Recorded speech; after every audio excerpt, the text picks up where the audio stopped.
Trichy K. Sathanur பகுதியைச் சேர்ந்த அதிமுக பிரமுகர் கந்தசாமி கே. நகர், தென்றல் நகர் வீட்டு வசதி கூட்டுறவு சங்க தலைவராக உள்ளார். 38வது வார்டு பகுதியில் தேமுதிக வேட்பாளர் இளங்கோவனுக்கு ஆதரவாக பிரச்சாரத்தில் ஈடுபட்டுக் கொண்டிருந்தபோது கும்பலாக வந்த சிலர் அரிவாள் உள்ளிட்ட இரும்பு கம்பியால் தாக்கினர். படுகாயமடைந்த அவர் திருச்சி தனியார் மருத்துவமனையில் சேர்க்கப்பட்டார். அனைத்து இந்திய அண்ணா திராவிட முன்னேற்றக் கழகத்தின் சார்பாக நாங்கள் ஒவ்வொரு பகுதி வழியாக ஓட்டு கேட்டுட்டு போயிட்டே இருந்தோம். அதில் சாத்தனூர் ஓட்டு கேட்டு வரும்போது நாங்கள் எங்கள் ஆளுங்கட்சி சார்பாகவும் கூட்டணி கட்சிகள் சார்பாகவும் தோழர்களோடு சேர்ந்து நாங்கள் ஓட்டு கேட்டுட்டு இருந்தோம்.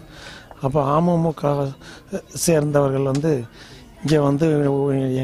இங்கே ஓட்டு கேட்கக்கூடாது, நீ வெளியூருக்கார பைய, இங்கே நீ ஓட்டு கேட்கக்கூடாதுன்னு சொல்லி உடனே நாங்கள் கொண்டுறோம்டான்னு சொல்லி எந்த இதுவுமே இதை சொல்லிவிட்டு அவனுக்கு பாட்டுக்கு அடிக்க ஆரம்பிச்சிட்டாங்க. 10-15 பேர் கண்மூடித்தனமாக இரும்பு கம்பி, அரிவா, கத்தி இதெல்லாம் அடிக்க பிளான் பண்ணி தான் பண்ணியிருக்காங்க.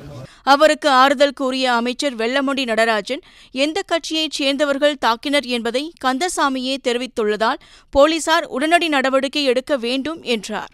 குறிப்பாக அனைத்து இந்திய அண்ணா திராவிட முன்னேற்றக் கழகத்தின் வட்டக்கழக பொறுப்பாளர் என்கின்ற வகையிலே திரு கந்தசாமி அவர்கள் தாக்கப்பட்டிருக்கின்றார். அவருக்கு முழங்காலுக்கு கீழே கால் பகுதி 2 கால்களும் முழுவதுமாக சேதமடைந்திருக்கின்றது. அந்த அளவிற்கு அந்த சமூக விரோதிகளால் தாக்கப்பட்டிருக்கின்றார்.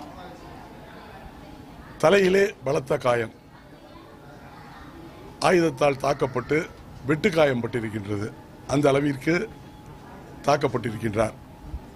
தேர்தல் இன்னும் சில தினங்களில் வாக்குப்பதிவு நடைபெற இருக்கின்ற இந்த வேளையில் இந்த தோல்வி பயத்தில் எதிர்க்கட்சியை சார்ந்த சமூக விரோதிகளை ஏவிவிட்டு அராஜகத்தில் ஈடுபடுகின்ற ஒரு வன்மையான போக்கினை அனைத்து இந்திய அண்ணா திராவிட முன்னேற்றக் கழகம் அதனை சார்ந்த தோழமை கட்சிகளின் சார்பாக வன்மையாக கண்டிக்கின்றோம். என் உயிரினும் மேலான அன்பு உடன்பிறப்புகளே, செய்வீர்களா? நீங்கள் செய்வீர்களா? அத்தனை கட்சி கூவி அழைச்சு இன்னைக்கு கூட்டணி சேர்த்திட்டு இருக்கிறாங்க. युद्ध செய்ய மாட்டேன்னு போயிட்டேன்னு சொன்னா உன்னை கோவலைன்னு சொல்லுவாங்க. आप में से किसी ने कहा था कि Rafale CEO has said people of Tamil Nadu are remarkable. தேர்தல் திருவிழா 2019 6 பக்க எக்ஸ்க்ளூசிவ் தேர்தல் செய்திகள் தினமலர் நாளிதழில் தினமும் சில செய்திகள், சில படங்கள், சில தகவல்கள் தினமலர் நாளிதழில் மட்டுமே. தினமலர், உண்மையின் உரைக்கல்.